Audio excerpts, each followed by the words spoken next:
Assalamualaikum warahmatullahi wabarakatuh. Alhamdulillahi rabbil alamin wal aqibatu lil muttaqin wala udwana illa 'alal zalimin. Asyhadu an la ilaha illallah wahdahu la syarikalah al malikul haqqul mubin wa asyhadu anna Muhammadan abduhu wa rasuluh shadiqul wa'dil amin. Allahumma shalli wa sallim ala sayyidina wa maulana wa nabiyyana Muhammad sallallahu alaihi wasallam wa ala alihi wa sahbihi ajma'in, amma ba'd. Kali ini kita akan membahas tentang budi pekerti atau yang di dalam bahasa Arabnya adalah akhlak. Akhlak secara definisi adalah sifat yang tertanam dalam jiwa yang menimbulkan perbuatan-perbuatan dengan gampang dan mudah tanpa memerlukan pemikiran dan pertimbangan. Jadi akhlak ini sifatnya konstan. Dia spontan, permanen, dan tanpa berpikir, tanpa pertimbangan, tanpa dorongan. Contoh, jika ada seorang pemotor, dia sedang menjalankan atau mengendarai motornya di jalanan, lalu tiba-tiba dari belakang ada pemotor juga yang menyalip. Lalu kemudian dia spontan mengatakan kata-kata yang kotor. Nah, itulah akhlaknya. Tanpa pikir lagi, tanpa pertimbangan lagi, dia secara spontan. Ya, pokoknya ketika ada orang yang lewat, ketika kata-kata kotor keluar dari dirinya, itulah akhlaknya. Maka seringkali kita dalam kehidupan kita keseharian, kita tidak bisa mengontrol apa kalimat-kalimat yang terucap dari mulut kita. Pernah ada pepatah mengatakan, mulutmu adalah harimaumu. Nah, ini pemirsa yang dirahmati Allah Subhanahu wa taala. Akhlak ini bisa muncul sebagaimana juga yang pernah dicontohkan oleh Rasulullah Muhammad sallallahu alaihi wasallam. Mengenai akhlak ini, ya, Rasulullah mencontohkan dalam sebuah hadis yang diriwayatkan oleh Muslim ketika seorang laki-laki bertanya kepada beliau sallallahu alaihi wasallam. Banyak pertanyaan yang dilantunkan kepada laki-laki itu, tapi ada satu poin yang kemudian nanti mengarah kepada akhlak. Apa? Laki-laki itu bertanya tentang ihsan. Rasulullah ketika ditanya tentang ihsan menjawab, "Anta budallaha ka'annaka tarah, fa illam takun tarah fa innahu yarak." Ihsan itu adalah engkau beribadah kepada Allah seakan-akan melihat Allah. Jika engkau tak mampu melihatnya, fa innahu yarak, maka sesungguhnya Dia, Allah Subhanahu wa taala, memperhatikan engkau. Nah, inti daripada kalimat yang diceritakan oleh Rasulullah Muhammad sallallahu alaihi wasallam tentang ihsan ini adalah bahwa dalam setiap ibadah kita, baik yang sifatnya mahdhah maupun ghair mahdhah, yang langsung vertikal kepada Allah Subhanahu wa taala ataupun yang tidak langsung melalui para hamba-hambanya, maka ketika kita beribadah itu kita mampu melihatnya, itulah yang disebut dengan ihsan. Para pemirsa yang dirahmati Allah Subhanahu wa taala, ibadah yang mahdhah seperti sholat, zakat, puasa, haji, kita mampu melihat Allah Subhanahu wa taala. Itulah yang disebut dengan ihsan. Ibadah yang ghair mahdhah, semua perbuatan baik yang diawali dengan mengucap nama Allah Subhanahu wa taala. Seperti sekarang, saya mengangkat cangkir saya dengan mengucapkan bismillahirrahmanirrahim dan saya minum bismillahirrahmanirrahim. Itu adalah perbuatan ibadah. Ketika kita melakukan perbuatan itu, kita mampu melihat Allah Subhanahu wa taala, itulah yang disebut dengan ihsan. Artinya apa? Artinya dalam setiap perilaku kita, kita mampu melihat Allah, itulah yang disebut dengan ihsan. Ustadz, sampai hari ini ibadah saya, baik yang sifatnya mahdhah maupun ghair mahdhah, belum mampu melihat Allah.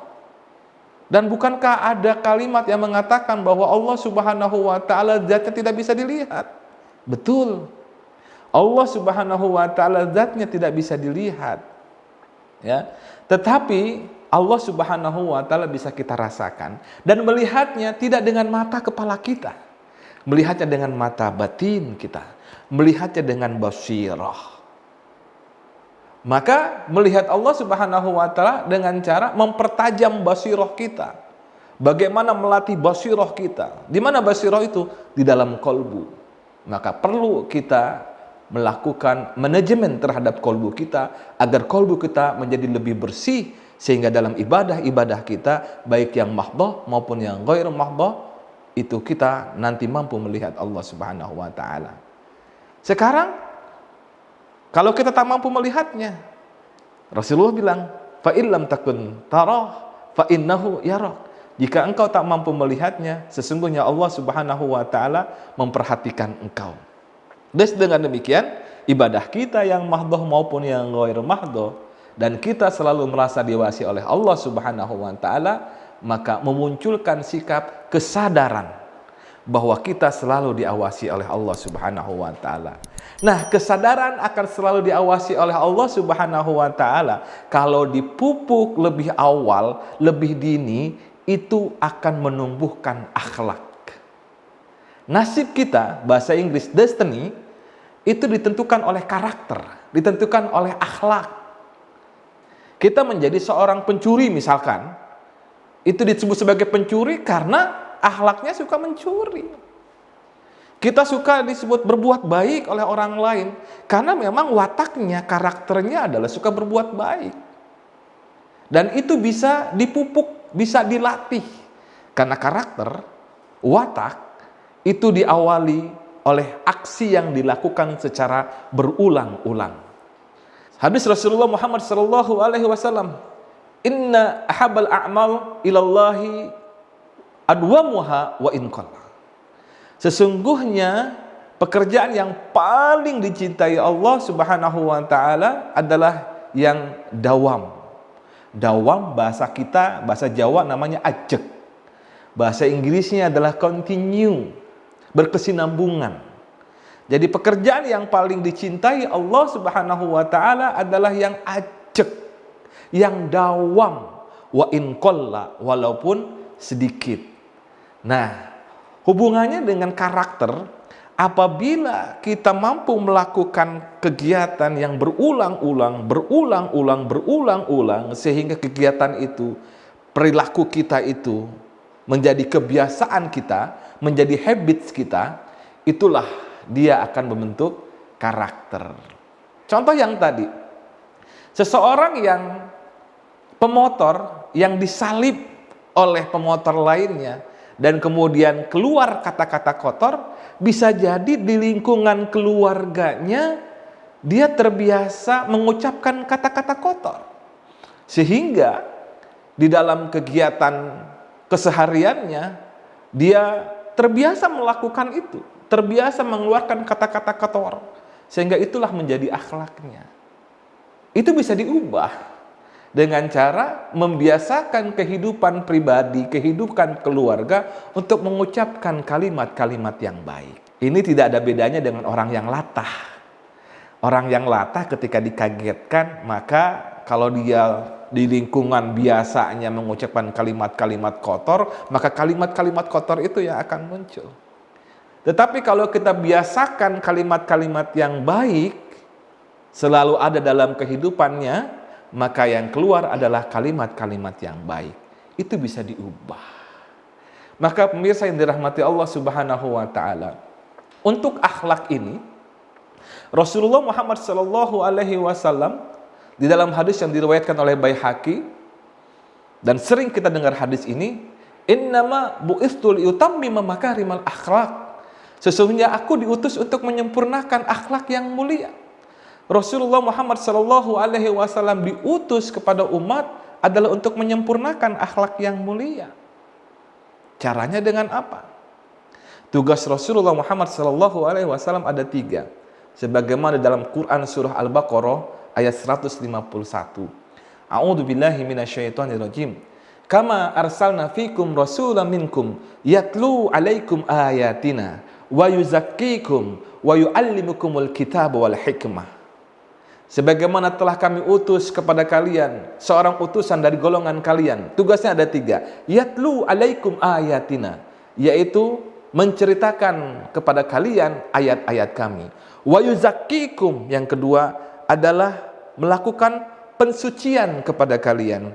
Wa yu'allikumul kitab wal hikmah, dan yang ketiga adalah mengajarkan kitab, ketentuan-ketentuan Allah dan hikmah. Wa yu'allimukum ma lam takunu ta'lamun, dan mengajarkan kepada kalian hal-hal yang kalian tidak ketahui. Jadi ada 3 tugas Rasulullah Muhammad sallallahu alaihi wasallam. Kalau saya ambil masdarnya dari kata kerja fi'il mudhari tadi, yatlu masdarnya adalah tilawah, yuzakki masdarnya adalah tazkiyah, dan yang ketiga yu'allimu masdarnya adalah ta'lim. Maka ada 3 tugas Rasulullah: tilawah, tazkiyah, dan taklim. Saya singkat 3T. Yang berhubungan dengan akhlak adalah yuzakkikum, melakukan pensucian kepada kolbu-kolbu kamu. Maka Rasulullah Muhammad SAW melakukan penyempurnaan akhlak dengan cara mensucikan kolbu-kolbu kita semua sebagai umatnya. Dan jamaah pemirsa yang dirahmati Allah Subhanahu wa Ta'ala, bagaimana kalau kita mempraktekkan akhlak dalam kehidupan kita sehari-hari? Ini yang paling penting. Akhlak itu bisa muncul dengan pembiasaan, ya. Dengan pembiasaan kegiatan yang kita lakukan. Seseorang yang dikenal sebagai seorang dermawan karena dia setiap waktu atau setiap hari melatih dirinya untuk mampu memberi kepada orang lain, walaupun sedikit. Misal dia memberi Rp1.000 per hari dan itu dilatihnya setiap hari, maka lama-kelamaan akan menjadi karakter bagi dirinya. Sebuah contoh, teman-teman kita yang suka menari whirling dervish, tarian berputar itu, dia tidak akan bisa melakukannya pada saat pertama kali. Dan orang yang tidak biasa berlatih melakukannya akan merasakan pusing. Tetapi kalau dia latih terus setiap hari, maka dia akan menjadi terbiasa. Nah, demikian juga akhlak itu bisa dibentuk dengan pembiasaan setiap hari. Maka ketika manusia setiap hari melakukan hal-hal yang baik, maka insya Allah akhlaknya akan menjadi yang baik. Demikian juga kalau setiap hari dia melakukan hal-hal yang buruk, maka akhlaknya menjadi buruk. Nah, karena itu pemirsa yang dirahmati Allah Subhanahu wa Ta'ala, biasakanlah diri kita untuk melakukan perbuatan-perbuatan yang baik. Insya Allah itu akan membentuk karakter kita yang baik. Demikian saya rasa, mudah-mudahan bermanfaat. Assalamualaikum warahmatullahi wabarakatuh.